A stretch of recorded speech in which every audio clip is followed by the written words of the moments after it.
ഈ രക്ഷപ്പെടുമെന്നൊക്കെ പറയാൻ തന്നെ ആളുകൾക്ക് മടിയാണ്. അതെ, അത് അങ്ങനെ പറയുന്നത് ശരിയാണോ? അതെ, ഞാൻ രക്ഷപ്പെടും എന്നൊക്കെ പറയുന്നത് അതെ, അങ്ങനെ പറയാൻ പോലും മടിയാണ് ആളുകൾക്ക്. ഞാൻ രക്ഷപ്പെടുമെന്ന് പറയും. പിന്നെ വേറെ ആരാ രക്ഷപ്പെടേണ്ടത്? ഞാൻ രക്ഷപ്പെട്ടാലല്ലേ എനിക്ക് വേറൊരാളെ രക്ഷിക്കാൻ പറ്റത്തുള്ളൂ. യെസ്, ഞാൻ സ്വാതന്ത്ര്യം അനുഭവിച്ചാലല്ലേ എനിക്ക് മറ്റൊരാളെ സ്വതന്ത്രനാക്കാൻ കഴിയുള്ളൂ. അതെ, അല്ലേ? എനിക്ക് കാഴ്ചയുണ്ടെങ്കിലല്ലേ കാഴ്ചയില്ലാത്തവനെ എനിക്ക് കൈപിടിച്ച് നടത്താൻ കഴിയത്തുള്ളൂ. എൻ്റെ കയ്യിൽ വെളിച്ചം ഉണ്ടെങ്കിലല്ലേ എനിക്ക് വെളിച്ചമില്ലാത്തവന് വെളിച്ചം കൊടുക്കാൻ കഴിയത്തുള്ളൂ. അതെ. അതിനകത്ത് എന്താണ് തെറ്റ്? പിന്നെ എല്ലാവരും നശിക്കണമെന്നാണോ? എല്ലാവരും രക്ഷപ്പെടണം, എല്ലാവരും അനുഗ്രഹിക്കപ്പെടണം, എല്ലാവരും ബ്ലെസ്ഡ് ആകണം. അതിനകത്ത് നമ്മൾ അതൊക്കെ ഈ ചില ആളുകൾ, റിജോയ് സാറേ, നമ്മൾ ആ ടോപ്പിക്കിലോട്ടൊന്നും പോകണ്ട. ഈ പുറമേ ഇങ്ങനെ കാണിക്കുന്ന ഭക്തികളുണ്ട്, മനുഷ്യനെ കാണിക്കാൻ വേണ്ടിയുള്ള ഹമ്പിളാകാൻ ശ്രമിക്കുന്ന ചില സാഹചര്യങ്ങളുണ്ട്. ചിലർ പറയാറുണ്ട് പൊടിയും കൃമിയും ഏഴയും പുഴുവുമായ എന്നെ. സത്യം പറഞ്ഞാൽ ദൈവം അങ്ങനാണോ നമ്മളെ നോക്കി പറഞ്ഞിരിക്കുന്നത്? നീ പുഴുവാണ്, നീ കൃമിയാണെന്നാണ്. നമ്മുടെ മനോഭാവം അങ്ങനെ ആകുന്നതിൽ തെറ്റൊന്നുമില്ല. ഏതാ കുറച്ച് നമ്മുടെ ഹൃദയം കൊണ്ട് കർത്താവേ നത്തിങ് ഐ ആം ലോർഡ്, എനിക്ക് പുകഴാനോ പ്രശംസിക്കാനോ ഒന്നുമില്ല കർത്താവേ. ഇത് ശരിക്കും പറഞ്ഞാൽ എൻ്റെ ആറ്റിറ്റ്യൂഡ് അതായിരിക്കണം, എൻ്റെ മനോഭാവം, എൻ്റെ ഹൃദയത്തിൽ ആ ഒരു ചിന്ത വേണം. അല്ലാതെ മനുഷ്യനെ കാണിക്കാൻ പ്രാർത്ഥനയിലൂടെയും പ്രസംഗത്തിലൂടെയും ഔട്ട്സൈഡിൽ കാണിക്കുന്ന ആ സംഭവത്തെക്കുറിച്ച് എനിക്കൊന്നും പറയാനില്ല Rijoy sir. Welcome to Pastor Tinu George Spiritual Talk Podcast video. കേരളത്തിൽ ഇരുന്നു കൊണ്ട് ഒരമ്മ സൗദി അറേബ്യയിലുള്ള മകന് വേണ്ടി പ്രഖ്യാപിക്കുകയാണ്, അമേരിക്കയിലിരിക്കുന്ന കുടുംബത്തിന് വേണ്ടി വാ തുറന്ന് പ്രഖ്യാപിക്കുകയാണ്. ഇവിടെ നിന്നുകൊണ്ട് അവർ പ്രഖ്യാപിക്കുന്നു, എൻ്റെ കുഞ്ഞുങ്ങളുടെ കുടുംബജീവിതം അനുഗ്രഹിക്കപ്പെടും, ശത്രു അവരെ തൊടത്തില്ല, കർത്താവ് എൻ്റെ കുഞ്ഞിനെ സൗഖ്യമാക്കും, അല്ലെങ്കിൽ എൻ്റെ മോനെ മകളെ സൗഖ്യമാക്കും എന്നൊരമ്മയോ അപ്പനോ ആ അധികാരമുള്ള പേരൻസ് അവർ നാട്ടിലിരുന്ന് പറഞ്ഞാൽ അവിടെ അത്ഭുതം നടക്കും, അവിടെ വിടുതൽ നടക്കും. പക്ഷെ ഇത് പറയിപ്പിക്കത്തില്ല. പിശാചിൻ്റെ ഏറ്റവും വലിയ തന്ത്രം നെഗറ്റീവ് മാത്രം, നെഗറ്റീവ് വേർഡ്സ് മാത്രം നാക്കുകൊണ്ട് പറയിപ്പിക്കാൻ ഇഷ്ടപ്പെടുന്നവനാണ് സാത്താൻ. കാരണം അവന് കുറച്ചും കൂടെ ഒരു ഗ്രിപ്പ് കിട്ടും, അതിനകത്ത് കുറച്ചും കൂടെ ഒരു ഹോൾഡ് കിട്ടും. നമ്മളത് പറഞ്ഞുകൊണ്ടിരിക്കുമ്പോൾ കുറച്ചുകൂടെ അവൻ്റെ പിടി ആ വിഷയത്തിൽ മുറുകും. നമ്മൾ അതിനെ വിരോധമായി, അതിനെതിരായി സൗഖ്യമാകും, വിടുതൽ നടക്കും, അത്ഭുതം ഉണ്ടാകും, ഞാൻ അനുഗ്രഹിക്കപ്പെടും, എൻ്റെ കുടുംബം മാനിക്കപ്പെടും, എൻ്റെ ജീവിതത്തിലെ സാഹചര്യങ്ങൾ മാറും എന്ന് പറഞ്ഞുകൊണ്ടിരിക്കും തോറും ശത്രുവിൻ്റെ പിടി അതിനകത്ത് അയഞ്ഞു പോകും.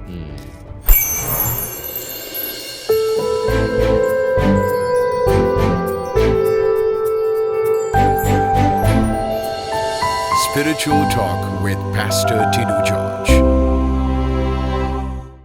The most important power of your life is the ability to use words. വാക്കുകളെ യഥോചിതം ഉപയോഗിക്കാനുള്ള നിങ്ങളുടെ കഴിവാണ് ജീവിതത്തിലെ ഏറ്റവും വലിയ മുതൽക്കൂട്ട്. ഒരു മനുഷ്യൻ ശരാശരി 10,000 മുതൽ 20,000 വരെ വാക്കുകൾ ഒരു ദിവസം ഉപയോഗിക്കുന്നു എന്നാണ് കണക്കാക്കപ്പെടുന്നത്.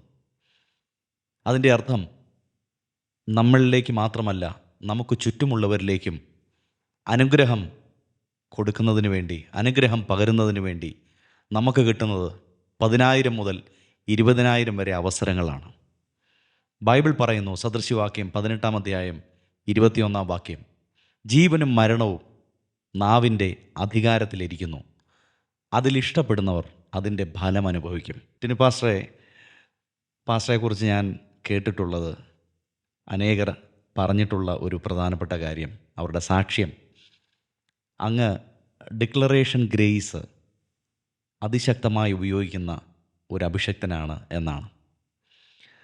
ഒരു വ്യക്തിയെ നോക്കിയോ ഒരു സാഹചര്യത്തെ നോക്കിയോ ആ ഡിക്ലറേഷൻ ഗ്രേസിൽ ഒരു കാര്യം പറയുമ്പോൾ അത് അവരുടെ ജീവിതത്തിൽ അതേപോലെ സംഭവിക്കുന്നു. വളരെ നെഗറ്റീവായിരിക്കുന്ന സിറ്റുവേഷൻസിലായിരിക്കുന്ന വ്യക്തികൾ, അത് ഏത് തരക്കാരും ഏത് തകർന്ന് തരിപ്പണമായിരിക്കുന്ന അവസ്ഥയിലുള്ള ആളുകളാണെങ്കിലും അത് പറയുമ്പോൾ അവരുടെ ജീവിതത്തിൽ പകലും ഇരുട്ടും പോലെ, അല്ലെങ്കിൽ ഇരുട്ടും വെളിച്ചവും പോലെ ആ വ്യത്യാസത്തിലേക്ക് അവർ മാറ്റപ്പെടുന്നു. അപ്പോൾ അതിനെക്കുറിച്ച് അങ്ങ് ഈ ഡിക്ലറേഷൻ ഗ്രേസ്, ഡിക്ലറേറ്റീവ് പവർ, നാവിൻ്റെ അധികാരം ശുശ്രൂഷയിൽ ഉപയോഗിക്കുന്നതിനെപ്പറ്റി, വ്യക്തിപരമായ ജീവിതത്തിലും അങ്ങയുമായി കണക്റ്റ് ആകുന്ന വ്യക്തികളുമായിട്ട് അങ്ങ് ഉപയോഗിച്ച് തുടങ്ങിയതിനുണ്ടായ സാഹചര്യം, അതിലേക്കുള്ള വാതിൽ തുറന്നത്, ആ ഒരു വെളിച്ചം കിട്ടിയത്, അതെങ്ങനെയാണ് അത് കൈകാര്യം ചെയ്യുന്നത് എന്നുള്ളതിനെക്കുറിച്ച് പറയാം. ഒരിക്കൽ കൂടെ ഇന്നത്തെ ഈ സ്പിരിച്വൽ പോഡ്കാസ്റ്റിൽ ദൈവവചനം പറയാനും നമുക്ക് വർത്തമാനം പറയാനും സംസാരിക്കാനും ദൈവം തന്ന അവസരത്തിനായിട്ട് ദൈവത്തെ സ്തുതിക്കുന്നു. അപ്പോൾ തന്നെ ഈ പ്രോഗ്രാം നിരന്തരമായി കാണുന്ന ഞങ്ങളുടെ എല്ലാ മാന്യ സഹോദരി സഹോദരന്മാരെയും ദൈവമക്കളെയും ഞങ്ങളുടെ സ്നേഹവന്ദനത്തെയും വ്യക്തിപരമായി എൻ്റെ ബഹുമാനത്തെയും ഞാൻ അറിയിക്കുകയാണ്. സാർ ഇപ്പോൾ എന്നോട് ചോദിച്ച ചോദ്യം എൻ്റെ ശുശ്രൂഷയോടുള്ള ബന്ധത്തിൽ ഉള്ളൊരു ക്വസ്റ്റ്യനാണ് പാസ്റ്റർ ചോദിച്ചത്. പക്ഷേ എനിക്ക് അതിനല്ല ഉത്തരം പറയാനുള്ളത്. അതൊക്കെ ദൈവം ചെയ്യട്ടെ, കർത്താവ് ഉപയോഗിക്കുന്നു, കർത്താവ് പ്രവർത്തിക്കുന്നു, കർത്താവിൻ്റെ നാമം മഹത്വപ്പെടട്ടെ. പക്ഷേ ബേസിക്കായി നമ്മൾ ഈ കാര്യത്തിൽ കുറച്ച് കാര്യങ്ങൾ അറിയാനുണ്ട്, മനസ്സിലാക്കാനുണ്ട്. ഈ വേദപുസ്തകം തുടങ്ങുന്നത് മുതൽ അത് അവസാനിക്കുന്നത് വരെയും, ഉൽപ്പത്തി മുതൽ വെളിപ്പാട് വരെയും നമുക്ക് വാക്കുകളിലുള്ള അധികാരത്തെക്കുറിച്ച്, നാവിന്മേലുള്ള അധികാരത്തെക്കുറിച്ച് നമുക്ക് കാണാൻ കഴിയുന്നുണ്ട്. പല ആളുകളും ഉപവസിച്ചും പ്രാർത്ഥിച്ചും കഷ്ടപ്പെട്ട് ദൈവസന്നിധിയിലിരുന്ന് ആരാധിച്ചുമൊക്കെ പ്രാപിച്ചെടുക്കുന്നത് പലതും വർത്താനം പറഞ്ഞും നാക്ക് ശരിയല്ലാത്തതുകൊണ്ട് സംസാരിച്ചും വേണ്ടാത്തത് പറഞ്ഞും ഇതെല്ലാം നഷ്ടപ്പെടുത്തി കളയുന്ന സാഹചര്യങ്ങൾ ഉണ്ടാകുന്നത് ഞാൻ കണ്ടിട്ടുണ്ട്.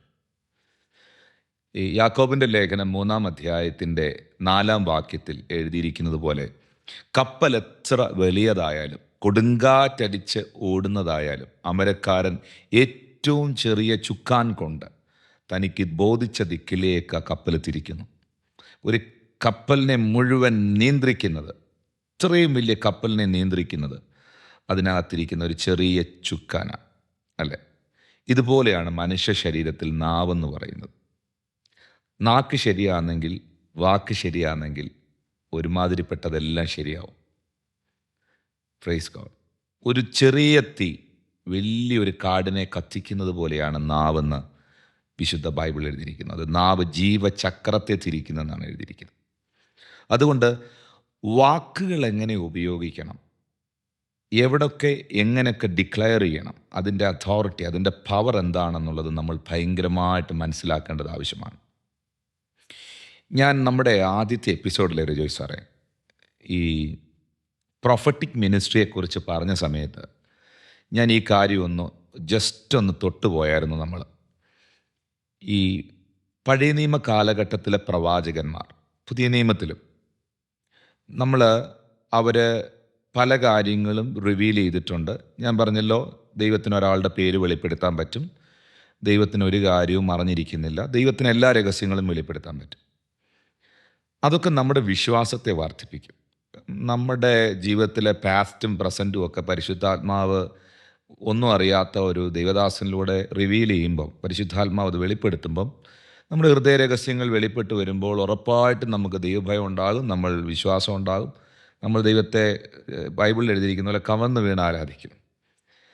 എന്നാൽ ഞാൻ മനസ്സിലാക്കിയെടുത്തോളം ഒരു ഡെലിവറൻസ് നമ്മളിൽ ഉണ്ടാകണമെങ്കിൽ ശരിക്കും ദൈവം ഉപയോഗിക്കുന്ന, വിശ്വാസത്താൽ പ്രഖ്യാപിക്കുന്ന, അതിൻ്റെ പ്രത്യേകമായ ഒരു കൃപ ദൈവം കൊടുത്തിരിക്കുന്ന വ്യക്തിത്വങ്ങൾ, അവരുടെ കൊണ്ട് പറയുന്ന വാക്കുകൾക്ക് ഭയങ്കര ശക്തിയും അധികാരമുണ്ട്. നമ്മൾ ബൈബിൾ പഠിക്കുമ്പോൾ ഏലിയ പ്രവാചകൻ ബൈബിൾ കണ്ടതിൽ ഏറ്റവും ശക്തനായ, ഇസ്രായേൽ ഒരു കൊടുങ്കാറ്റ് പോലെ പ്രയോജനപ്പെട്ട ശക്തനായ പ്രൊഫറ്റായിരുന്നു ഏലിയാവെന്ന് പറയുന്നത്. ഏലിയാവിനെ കുറിച്ച് പറയുമ്പം തന്നെ നമ്മൾ എന്തോ ഓർക്കുന്നത്, ആദ്യം തന്നെ ഒത്തിരി കാര്യം പറയാനുണ്ടെങ്കിൽ ആദ്യം തന്നെ നമ്മൾ ഓർക്കുന്ന വചനം എന്ന് പറയുന്നത്, ഞാൻ പറഞ്ഞിട്ടല്ലാതെ ഈ ആണ്ടുകളിൽ മഞ്ഞും മഴയും പെയ്യത്തിൽ. കൊണ്ട് ഡിക്ലെയർ ചെയ്യുന്ന, പ്രഖ്യാപിക്കുന്ന, പുള്ളി പറഞ്ഞതാ, അങ്ങനെ തന്നെ അത് സംഭവിച്ചിരിക്കും. അപ്പോൾ ശരിക്കും അന്നത്തെ കാലത്തെ രാജാവിനും ആഹാബിനും ദുഷ്ടഭരണാധികാരികളായിരുന്ന ആഹാബിനും ഇസബേലിനും ഒക്കെ ഏലിയാവിനെ ശരിക്കും പേടിയായിരുന്നു, ഭയമായിരുന്നു ആ ഒരു സമൂഹത്തിന്. കാരണം പുള്ളിയുടെ വാക്കിൻ്റെ മേലുള്ള, നാക്കിൻ്റെ മേലുള്ള പുള്ളിയുടെ അധികാരം, ദൈവം കൊടുത്ത അതോറിറ്റി, ഇത് ഉപയോഗിക്കാൻ തന്നെയാണ് ദൈവം നമ്മളോട് പറഞ്ഞിരിക്കുന്നത്. പക്ഷെ പല ആളുകളും നാക്കുകൊണ്ട് വാ കൊണ്ട് നെഗറ്റീവായിട്ടുള്ള വാക്കുകൾ പറയുകയും പരാജയത്തിൻ്റെ വാക്കുകൾ പറയുകയും ശപിക്കുകയും അല്ലെങ്കിൽ അവരെ തന്നെ ശാപവാക്കുകൾ ഉപയോഗിച്ച് കുറച്ച് കളയുകയും ചെയ്യുന്ന ഒരു സാഹചര്യമുണ്ട്. ദൈവം ഭയങ്കരമായിട്ട് ആ കാര്യത്തിൽ ദുഃഖിക്കുന്നുണ്ട്. കാരണം പ്രവാചകനായ യെശയ്യാവ് തൻ്റെ പ്രവചന പുസ്തകത്തിൻ്റെ 57-ാം അധ്യായത്തിൻ്റെ 19-ാം വാക്യത്തിൽ പറയുന്നുണ്ട്, ദൈവം പറയുകയാണ്, I create the fruit of the lips. ഞാൻ അധരങ്ങളുടെ ഫലം സൃഷ്ടിക്കും. നിങ്ങളെന്താണോ നിങ്ങളുടെ അധരങ്ങൾ കൊണ്ട് നിങ്ങളുടെ വായ് കൊണ്ട് പറയുന്നത് അത് ഞാൻ ക്രിയേറ്റ് ചെയ്യുമെന്നാണ് ദൈവം പറഞ്ഞിരിക്കുന്നത്. കാരണം ദൈവത്തിൻ്റെ നേച്ചറും അത് തന്നെയാണ്. ഈ ഉൽപ്പത്തി പുസ്തകത്തിൽ ഈ ഭൂമിയുടെ ആരംഭത്തിങ്കൽ സർവശക്തനാകുന്ന ദൈവം സകലത്തെയും ഉളവാക്കിയത് വായ് കൊണ്ട്, വാക്കിനാലല്ലേ. അതെ. Let there be light, there was light, അല്ലേ? വെളിച്ചം ഉണ്ടാകട്ടെ എന്ന് ദൈവം പറഞ്ഞു, വെളിച്ചമുണ്ടായി. അപ്പോൾ പരിശുദ്ധ വെള്ളത്തിൻ്റെ മീതെ പരിവർത്തിക്കുമ്പോൾ, ചലിക്കുമ്പോൾ, പ്രസൻസ് ഓഫ് ഗോഡ് ഭയങ്കരമായിട്ട് ഹോളി സ്പിരിറ്റിൻ്റെ ആ ഒരു ഗ്ലോറിയസ് മൂവ് നിൽക്കുമ്പോൾ ദൈവം വാ തുറന്ന് പറയുകയാണ്, വെളിച്ചമുണ്ടാകട്ടെ. അപ്പോൾ സർവശക്തനാകുന്ന ദൈവം പോലും സകലത്തെയും വിളിച്ചു വരുത്തിയത് തൻ്റെ വാക്കുകൾ കൊണ്ടാണ്, നാവ് കൊണ്ടാണ്. അതുകൊണ്ട് ദൈവം നമ്മളോടും പറയുന്നു, നിങ്ങളുടെ അധരത്തിൻ്റെ ഫലം ഞാൻ സൃഷ്ടിക്കും. അത് ഞങ്ങളെ കാണുന്ന ഇത് ഞങ്ങൾ തമ്മിൽ ഒരു സ്പിരിച്വൽ ടോക്കാണെങ്കിലും ഒരു പോഡ്കാസ്റ്റ് ചർച്ചയാണെങ്കിലും നിങ്ങളിത് ശ്രദ്ധിക്കണം. വളരെയധികം പ്രധാനപ്പെട്ടൊരു കാര്യമാണ് ദൈവമക്കളെ ഈ പറയുന്നത്. കാരണം മത്തായിയുടെ സുവിശേഷം 17-ാം അധ്യായത്തിൻ്റെ 21-ാം വാക്യത്തിലേക്ക് വരുമ്പോൾ യേശു കർത്താവ് പറയുന്നുണ്ട്, നിങ്ങൾക്ക് കടുകുമണിയോളം വിശ്വാസം ഉണ്ടെങ്കിൽ ഈ മലയോട് ഇവിടെ നിന്ന് അങ്ങോട്ട് നീങ്ങുക എന്ന് പറഞ്ഞാൽ അത് നീങ്ങും. ഞങ്ങളെ കാണുന്നവർ ഇത് മനസ്സിലാക്കണം. പറഞ്ഞാൽ, പറയാതെ അത് നീങ്ങത്തില്ല. Nothing moves until you speak. നമ്മളതങ്ങ് നീങ്ങിക്കോളും, അതങ്ങ് പൊയ്ക്കോളും, അതങ്ങ് ശരിയായിക്കോളും എന്നാണ് നമ്മൾ ചിന്തിക്കുന്നത്. അതങ്ങ് മാറിക്കോളും, അതങ്ങ് നടന്നോളും. ദൈവം പക്ഷേ അങ്ങനല്ല നമ്മളെ പഠിപ്പിച്ച്. നമ്മുടെ പ്രതിസന്ധികളെ നോക്കി, നമ്മുടെ കാഴ്ചപ്പാടുകളെ ചെറുതാക്കി കളയുന്ന, നമ്മുടെ മുമ്പിലുള്ള തടസ്സങ്ങളെ നോക്കി, പ്രതികൂലത്തെ നോക്കി അത് മാറിപ്പോകുവാൻ, മൂവ് ചെയ്യുവാൻ പറയണം എന്ന യേശു കർത്താവ് പറഞ്ഞു. അവിടെ എഴുതിയിട്ടുണ്ട്, പറഞ്ഞാൽ അത് നീങ്ങും, നിങ്ങൾക്കൊന്നും അസാധ്യമാകുകയില്ല. അപ്പം നിങ്ങൾക്കൊന്നും അസാധ്യമാകത്തില്ല, ആർക്കൊന്നും അസാധ്യമാകത്തില്ല. വാ കൊണ്ട് വിശ്വാസത്തിൻ്റെ പ്രഖ്യാപനങ്ങൾ നടത്തുന്ന ഒരു വ്യക്തിയോടുള്ള ബന്ധത്തിൽ നമ്മൾ പോലും അറിയാതെ നമ്മളെ നശിപ്പിക്കുന്ന നെഗറ്റീവായ വേർഡുകൾ. ഞാൻ ഇന്നത്തെ നമ്മുടെ ഈ പോഡ്കാസ്റ്റിൽ എനിക്ക് സാറിനോട് 2-3 വ്യക്തികളുടെ അനുഭവങ്ങൾ പറയാനുണ്ട്. വളരെ പെയിൻഫുള്ളായ എക്സ്പീരിയൻസ്. കാരണം പറഞ്ഞ് അവരെ ഇല്ലാതാക്കി കളഞ്ഞു. ബൈബിളിൽ നിന്നുള്ളതാണോ അതോ? ബൈബിളിലല്ല. ഞാൻ എൻ്റെ ആത്മീയ ശുശ്രൂഷയിൽ, എൻ്റെ യാത്രകളിൽ പല സ്ഥലങ്ങളിൽ കണ്ട പല വ്യക്തിത്വങ്ങളുടെ അനുഭവങ്ങൾ എനിക്ക് പറയാനുണ്ട്. നമുക്കറിയാം, ഈ ദാവീദ് മരിക്കാറായിട്ട് താൻ രോഗിയായി കിടക്കുന്ന സമയത്ത് വല്ലാത്തൊരു സിറ്റുവേഷനിലൂടെ ഡേവിഡ് കടന്നു പോകുമ്പോൾ നമുക്കറിയാം, അവിടെ 118-ാം സങ്കീർത്തനത്തിൻ്റെ 6-ാമത്തെ വാക്യത്തിൽ, യഹോവ എൻ്റെ പക്ഷത്തുണ്ട്, ഞാൻ പേടിക്കുകയില്ല, മനുഷ്യർക്ക് എന്നോട് എന്ത് ചെയ്യാൻ കഴിയും. ഇത് ദാവീദ് തൻ്റെ വാഗുണ്ട് തന്നോട് തന്നെ പറയുകയാണ്, യഹോവ എൻ്റെ പക്ഷത്തുണ്ട്, ഞാൻ പേടിക്കുകയില്ല. സ്വന്തമായിട്ട് പറയുകയാണ്.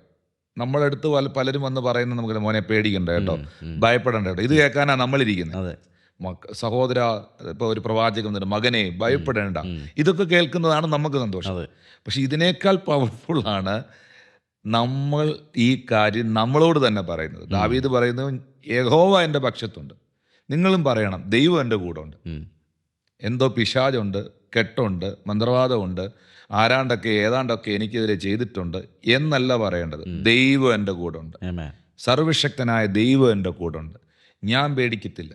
മനുഷ്യർക്ക് എന്നെ ഒന്നും ചെയ്യാൻ പറ്റത്തില്ല, മനുഷ്യർക്ക് എന്നോട് എന്ത് ചെയ്യാൻ കഴിയും. ഇത് ദാവീദ് തന്നോട് തന്നെ പറയുകയാണ്, വാ കൊണ്ട് പ്രഖ്യാപിക്കുകയാണ്. അതുകൊണ്ട് 17-ാമത്തെ വാക്യം വായിക്കുന്ന സമയത്ത് അവിടെ രേഖപ്പെടുത്തിയിട്ടുണ്ട്, ദാവീദ് പറയുന്നു, ആ ഒരു പർട്ടിക്കുലർ സിറ്റുവേഷനിൽ ഞാൻ മരിക്കുകയില്ല, ഞാൻ ജീവനോടെ ഇരുന്ന് യഹോവയുടെ പ്രവൃത്തികളെ വർണ്ണിക്കും. ഈ ഒരു സെൽഫ് ഡിക്ലറേഷൻ, ആ ദൈവമനുഷ്യൻ തൻ്റെ വാഗൊണ്ട് പറഞ്ഞതായ ആ വിശ്വാസത്തിൻ്റെ പ്രഖ്യാപനം തൻ്റെ ആയുസ്സിനെയും തൻ്റെ ആരോഗ്യത്തെയും തൻ്റെ ഫ്യൂച്ചറിനെ എല്ലാം ബാധിച്ചു. അത് തനിക്ക് ബ്ലെസ്സിങ് ആയി മാറി. തൻ്റെ ജീവിതത്തിൽ അത് വലിയൊരു ഡെലിവറൻസിന് കാരണമായി തീർന്നു. അപ്പോൾ ബൈബിൾ വ്യക്തമായി സദൃശ്യവാക്യത്തിൽ പറയുന്നുണ്ട്, 18 അധ്യായം 20-21 വാക്യത്തിൽ, വായുടെ ഫലത്താൽ മനുഷ്യൻ്റെ ഉദരം നിറയും, അധരങ്ങളുടെ വിളവ് കൊണ്ട് അവന് തൃപ്തി വരും, മരണവും ജീവനും നാവിൻ്റെ അധികാരത്തിലിരിക്കുന്നു, അതിൽ ഇഷ്ടപ്പെടുന്നവൻ അതിൻ്റെ ഫലം അനുഭവിക്കും. അപ്പം ഇത് രണ്ടും ഈ ഭൂമിയിൽ നടക്കുന്ന ഒന്നാണ്, മരണവും ജീവനും. അപ്പോൾ ഈ ഭൂമിയിൽ ഞാൻ എങ്ങനെയായിരിക്കണം എന്ന് തീരുമാനിക്കുന്നത്, ഏത് നിലവാരത്തിലാണ് ഞാൻ ജീവിക്കേണ്ടത് എന്ന് തീരുമാനിക്കുന്നത് ഏറെക്കുറെ എൻ്റെ വാക്കുകൾ തന്നെയാണ്.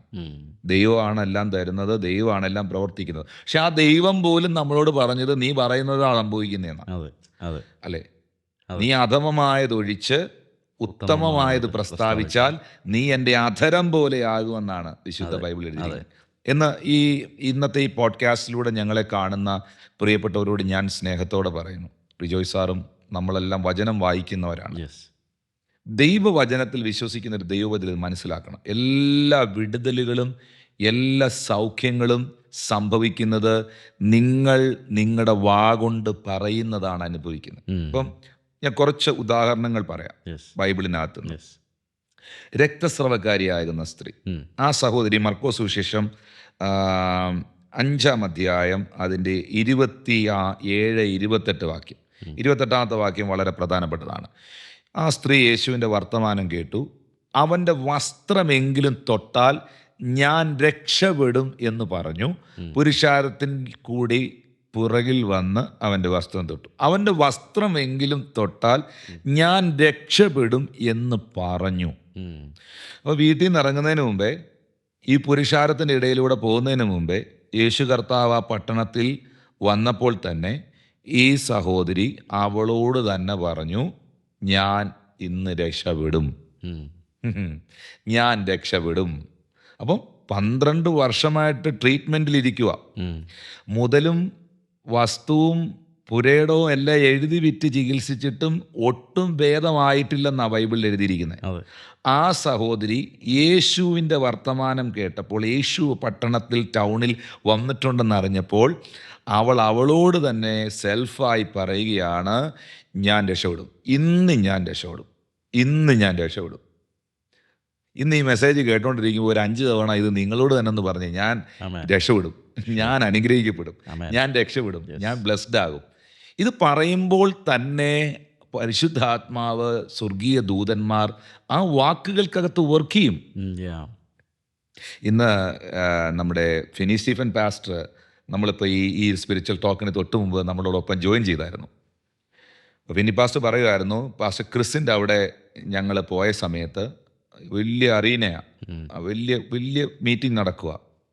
അപ്പോൾ ഞാൻ അവിടെ ഇരുന്നുകൊണ്ട് ഫിന്നി പാസ്റ്ററോട് പറഞ്ഞു, ക്രിസ് പാസ്റ്റർ ഇന്ന് എന്നെ വിളിക്കും, എന്നെ വിളിച്ച് പ്രവചിക്കും, ആ മനുഷ്യൻ എന്നെ കൈവച്ച് പ്രാർത്ഥിക്കും. ഫിന്നി പാസ്റ്റർ പറയുക, എനിക്ക് സത്യം പറഞ്ഞിട്ട് അത് കേട്ടിട്ട് ചിരി വന്നെന്ന്. അപ്പം ഇത്രയും 10-70 രാജ്യങ്ങളിലെ ആളുകൾ, ജനങ്ങൾ പല രാജ്യങ്ങളിൽ നിന്ന് വന്ന് തിങ്ങി നിറഞ്ഞിരിക്കുന്നിടത്തുനിന്ന് കേരളത്തിൽ നിന്ന് പോയ ഇദ്ദേഹത്തെ എങ്ങനെ വിളിക്കാനാണ്? പക്ഷെ ആ മീറ്റിംഗ് അവസാനിക്കുന്ന സമയത്ത് അത് അങ്ങനെ തന്നെ സംഭവിച്ചു. അത്രയും ക്രൗഡിൻ്റെ ഇടയിൽ നിന്ന് ആ മനുഷ്യൻ എന്നെ വിളിച്ച് പ്രവചിക്കുകയും പ്രാർത്ഥിക്കുകയും കൈവച്ച് ബ്ലെസ് ചെയ്യുകയും ചെയ്തു. ഇപ്പോൾ റീസെൻ്റ്ലി US പോയ സമയത്ത് ഞാനും പാസ്റ്റർ ഡാനിയും കൂടെ വലിയൊരു കോൺഫറൻസിൽ പങ്കെടുക്കുകയാണ്.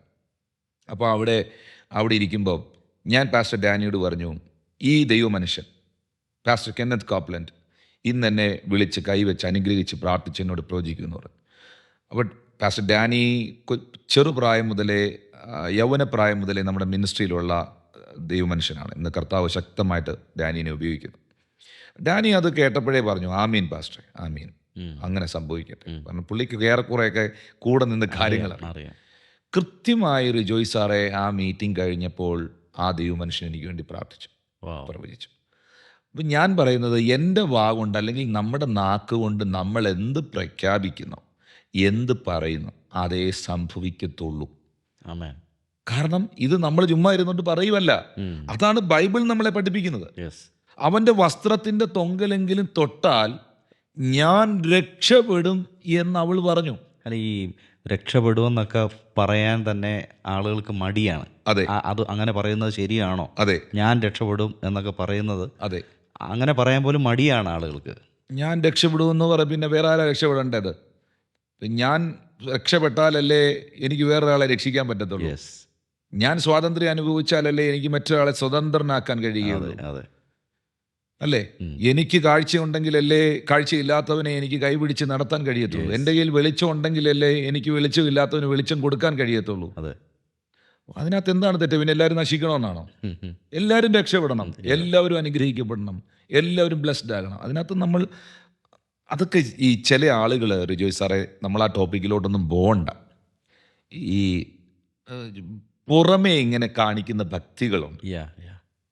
മനുഷ്യനെ കാണിക്കാൻ വേണ്ടിയുള്ള ഹമ്പിളാകാൻ ശ്രമിക്കുന്ന ചില സാഹചര്യങ്ങളുണ്ട്. ചിലർ പറയാറുണ്ട് പൊടിയും കൃമിയും ഏഴയും പുഴുവുമായ എന്നെ. സത്യം പറഞ്ഞാൽ ദൈവം അങ്ങനാണോ നമ്മളെ നോക്കി പറഞ്ഞിരിക്കുന്നത്? നീ പുഴുവാണ്, നീ കൃമിയാണെന്നാണ്. നമ്മുടെ മനോഭാവം അങ്ങനെ ആകുന്നതിൽ തെറ്റൊന്നുമില്ല. ഏതാ കുറച്ച് നമ്മുടെ ഹൃദയം കൊണ്ട് കർത്താവേ നത്തിങ് ഐ ആം ലോഡ്, എനിക്ക് പുകഴാനോ പ്രശംസിക്കാനോ ഒന്നുമില്ല കർത്താവേ. ഇത് ശരിക്കും പറഞ്ഞാൽ എൻ്റെ ആറ്റിറ്റ്യൂഡ് അതായിരിക്കണം.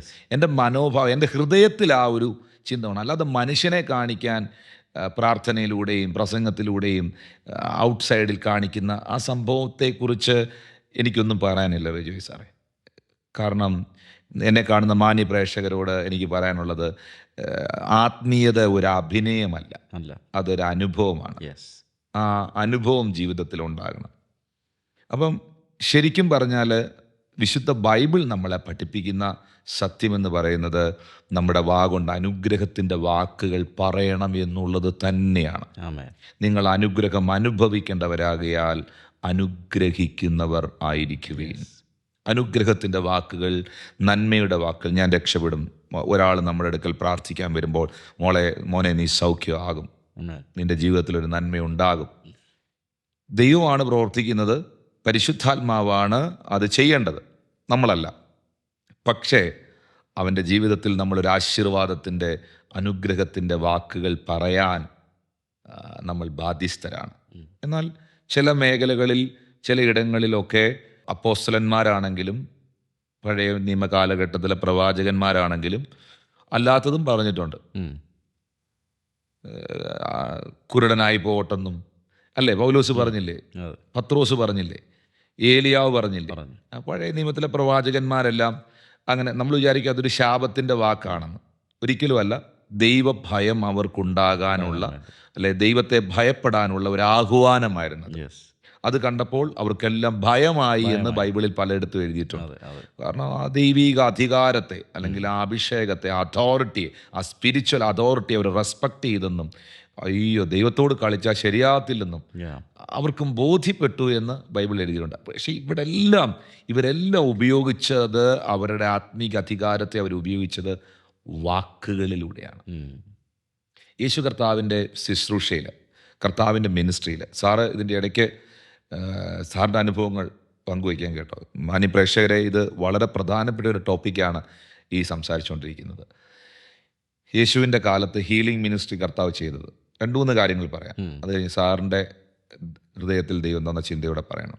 രാജഭൃത്യൻ്റെ മകനെ സൗഖ്യമാക്കുന്ന പശ്ചാത്തലം. യോഹന്നാൻ സുവിശേഷം 4-ാം അധ്യായം 49 മുതലുള്ള വാക്യം. 50-ാമത്തെ വാക്യം നോക്കാം. യേശു അവനോട്, പൊയ്ക്കൊള്ളുക, നിന്റെ മകൻ ജീവിച്ചിരിക്കുന്നു എന്ന് പറഞ്ഞു. പൊയ്ക്കൊള്ളുക, നിന്റെ മകൻ ജീവിച്ചിരിക്കുന്നു എന്ന് പറയുകയായിരുന്നു. ഒരു തെളിവുമില്ല. രാജഭൃത്യൻ അവിടെ നിൽക്കുകയാണ്. പുള്ളിക്കൊന്നും പ്രസൻ്റ്ലി കാണാനില്ല, ഒന്നും അറിയാനില്ല, കൊച്ചവിടെ ഇല്ല. പക്ഷെ യേശു അത് പറഞ്ഞു.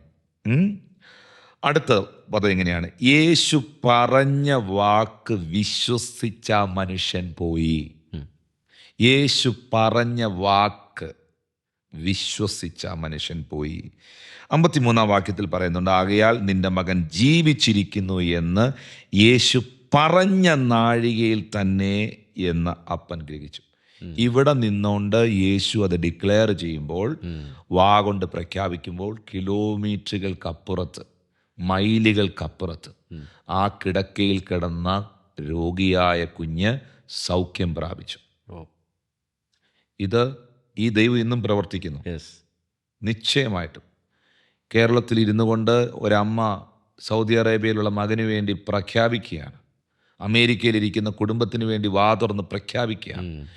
ഇവിടെ നിന്നുകൊണ്ട് അവർ പ്രഖ്യാപിക്കുന്നു, എൻ്റെ കുഞ്ഞുങ്ങളുടെ കുടുംബജീവിതം അനുഗ്രഹിക്കപ്പെടും, ശത്രു അവരെ തൊടത്തില്ല, കർത്താവ് എൻ്റെ കുഞ്ഞിനെ സൗഖ്യമാക്കും, അല്ലെങ്കിൽ എൻ്റെ മോനെ മകളെ സൗഖ്യമാക്കും എന്നൊരമ്മയോ അപ്പനോ ആ അധികാരമുള്ള പേരൻസ് അവർ നാട്ടിലിരുന്ന് പറഞ്ഞാൽ അവിടെ അത്ഭുതം നടക്കും, അവിടെ വിടുതൽ നടക്കും.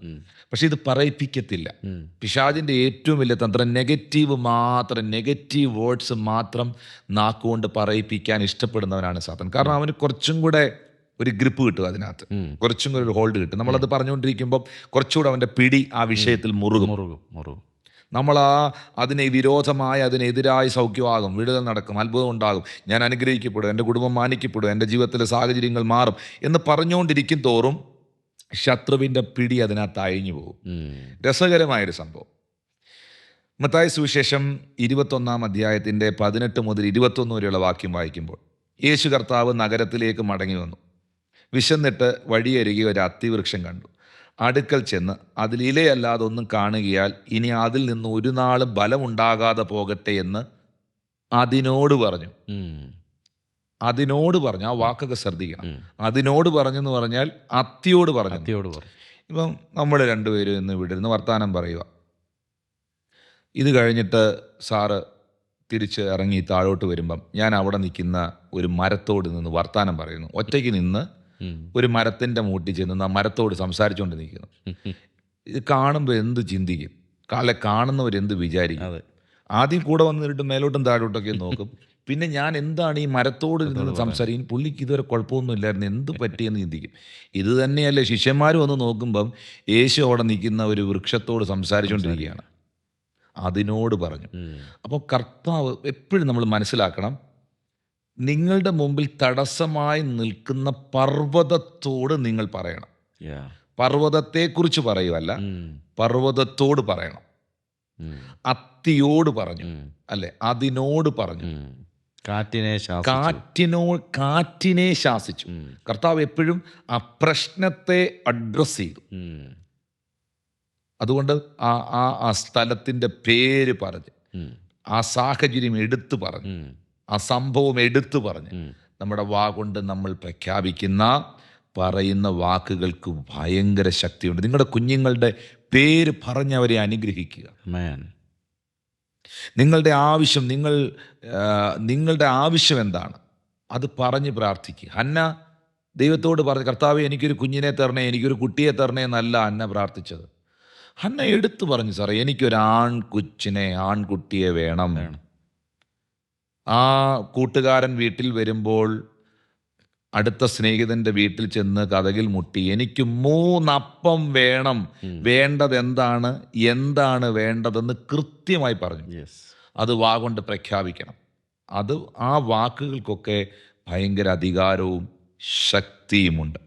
അടുത്ത വാക്യത്തിൽ, ക്ഷണത്തിൽ അത്തി ഉണങ്ങിപ്പോയി. ശിഷ്യന്മാർ അത് കണ്ടപ്പോൾ അത്തി ഇത്ര ക്ഷണത്തിന് ഉണങ്ങിപ്പോയത് എങ്ങനെയെന്ന് ആശ്ചര്യപ്പെട്ടു. അതിന് യേശു, നിങ്ങൾ സംശയിക്കാതെ വിശ്വാസമുള്ളവരായാൽ ഈ അത്തിയോട് ചെയ്തത് നിങ്ങളും ചെയ്യും. എന്താ യേശു അത്തിയോട് ചെയ്തത്? വാക്കുപയോഗിച്ചു. യേശു അത്തിയോട് പറഞ്ഞു, സ്വർഗസ്ഥനായ ഞങ്ങളുടെ പിതാവേ, ഞാൻ പ്രാർത്ഥിക്കുന്നു, ഞാനൊരു 21 ദിവസം ഉപവസിച്ച് ഞാൻ ഈ അത്തിയുടെ ചൂട്ടിൽ. ഇങ്ങനെ വല്ലതും ആണോ? ഒന്നുമല്ല. പറഞ്ഞിട്ടങ്ങ് പോയതല്ലേ ഉള്ളൂ. യേശു അത്തിയുടെ ചൂട്ടിൽ മുട്ടുകുത്തി നിന്നിട്ട് 21 ദിവസം ഉപവാസം ഇരുന്ന് പ്രാർത്ഥിച്ചോ? ഒന്നുമില്ല. യേശു അത്തിയെ നോക്കി പറഞ്ഞിട്ട് പോയി. ഏലിയാവ് ആഹാബിനെ നോക്കി പറഞ്ഞിട്ട് പോയി. ഏലിയാവ് നമുക്ക് സമസ്വഭാവമുള്ള മനുഷ്യനെന്നാണ് യാക്കോബിന്റെ ലേഖനത്തിൽ എഴുതിയിരിക്കുന്നത്. Praise God. അപ്പോൾ കർത്താവ് പറയുന്നു, നിങ്ങൾ സംശയിക്കാതെ വിശ്വാസമുള്ളവരായാൽ ഈ അത്തിയോട് ചെയ്തത് നിങ്ങളും ചെയ്യും. മാത്രമല്ല, ഈ മലയോട് നീങ്ങി കടലിലേക്ക് ചാടിപ്പോക എന്ന് പറഞ്ഞാൽ അതും സംഭവിക്കും. ഇപ്പോൾ സെരൂബാബേൽ ദൈവം പറഞ്ഞ സ്ഥലത്ത് ആലയം പണിയാൻ വരികയാണ്. ആലയം പണിയാൻ വരുന്ന സമയത്ത് സെരൂബാബേൽ ദൈവം ആലയം പണിയാൻ പറഞ്ഞ സ്ഥലത്ത് നോക്കുമ്പോൾ വലിയ പർവ്വതമാണ് കാണുന്നത്, മൗണ്ടൻസ് ആണ് കാണുന്നത്. അപ്പോൾ ഉടനെ ദൈവഗീതം അല്ലായിരിക്കും, വേറൊരു സ്ഥലം പിടിക്കാം എന്നല്ല. ആ സമയത്ത് വാക്കിൻ്റെ അധികാരം വെളിപ്പെടുകയാണ് അവിടെ. ആ മൗണ്ടനെ നോക്കി സെരൂബാബേൽ പറയുന്നത്, സെരൂബാബേലിൻ്റെ മുമ്പിൽ നിൽക്കുന്ന മഹാപർവ്വതമേ നീ ആർ, നീ സമഭൂമിയായി മാറും. കൃപ എന്ന ആണിക്കല്ല് കയറ്റും. സൈന്യത്താലല്ല, ശക്തിയാലല്ല, ദൈവത്തിൻ്റെ ആത്മാവിനാൽ തന്നെ. അപ്പോൾ വായികൾ കൊണ്ട് അത് പറയുമ്പോൾ എനിക്കങ്ങനെ ഒത്തിരി ഇൻസിഡൻസ് അറിയാം റിജോയ് സാറേ. പറയാനാണ് ഒരുപാട് കഥകൾ പറയാനുണ്ട്. എനിക്ക് കുറച്ചുകൂടെ വചനം പറയുന്നതിലാണ് സന്തോഷം. ഈ എൻ്റെ ആങ്ങളെ രക്ഷിക്കപ്പെടും, എൻ്റെ സഹോദരൻ സ്നാനപ്പെടും, എൻ്റെ ഹസ്ബൻഡ് കർത്താവിലേക്ക് വരും, എൻ്റെ കുഞ്ഞുങ്ങൾ ദൈവത്തിൻ്റെതാ, ഇങ്ങനെ പറഞ്ഞുകൊണ്ടിരുന്ന എത്രയോ സഹോദരിമാർ ഇന്ന് കുടുംബമായിട്ട് സത്യത്തിൽ ആത്മാവിൽ ദൈവത്തെ ആരാധിക്കുന്നുണ്ടെന്നറിയാം. നശിച്ചു വഴിതെറ്റിപ്പോയെന്ന് പറഞ്ഞ് എത്രയോ തലമുറകൾ മടങ്ങുമെന്നറിയാം. അപ്പോൾ ആ വാക്കിന് ഭയങ്കര അതോറിറ്റി ഉണ്ട്, പ്രത്യേകിച്ച് അധികാരസ്ഥർ പറയുന്ന വാക്കിന്. പേരൻസ്, മക്കൾ, കുഞ്ഞുങ്ങളുടെ മേളിൽ അധികാരമുള്ളവരാണ്. അവരവരുടെ മക്കളെ നോക്കി പറയുന്ന വാക്കുകൾക്ക് മറ്റുള്ളവർ പറയുന്നതിനേക്കാൾ കുറച്ചുകൂടെ ശക്തിയുണ്ട്. ഗുരുക്കന്മാർ, അധ്യാപകന്മാർ, നമ്മുടെ മീതെയുള്ള നമ്മുടെ സ്പിരിച്വൽ ഫാദർ, സ്പിരിച്വൽ മദർ, നമ്മളെ ആത്മീയമായി നടത്തുന്നവർ, ഇങ്ങനെയൊക്കെ ഉള്ളവർ പറയുന്ന, അതോറിറ്റിയിലിരിക്കുന്നവർ, അധികാരത്തിൽ നമുക്ക് മീതെ ഉള്ളവർ പറയുന്ന വാക്കുകൾക്ക് കുറച്ചും കൂടെ ഇമ്പോർട്ടൻസ് ഉണ്ട്. പ്രധാനമായും ദൈവം അഭിഷേകം ചെയ്തിരിക്കുന്നവരുടെ വാക്ക്. ഇപ്പൊ സാമുവേലിനെ കുറിച്ച് പറയുന്നത്, അവന്റെ വായിലെ ഒരു വാക്ക് നിലത്ത് വീണില്ലെന്ന്, നിഷ്ഫലമായി പോയി. ആ വാക്കിനെ ദൈവം ഓണർ ചെയ്തു. അപ്പോൾ ഇങ്ങനെയുള്ള അധികാരത്തിലിരിക്കുന്നവർ, ദൈവത്തിൻ്റെ അഭിഷേകമുള്ള ദൈവദാസന്മാർ അല്ലെങ്കിൽ വിശ്വാസികൾ, ദൈവമക്കൾ, അവർ നെഗറ്റീവായിട്ടുള്ള കാര്യങ്ങൾ പറയാതിരിക്കാനും ശ്രദ്ധിക്കണ്ടേ? Thanks for watching Spiritual Talk with Pastor Tinu George.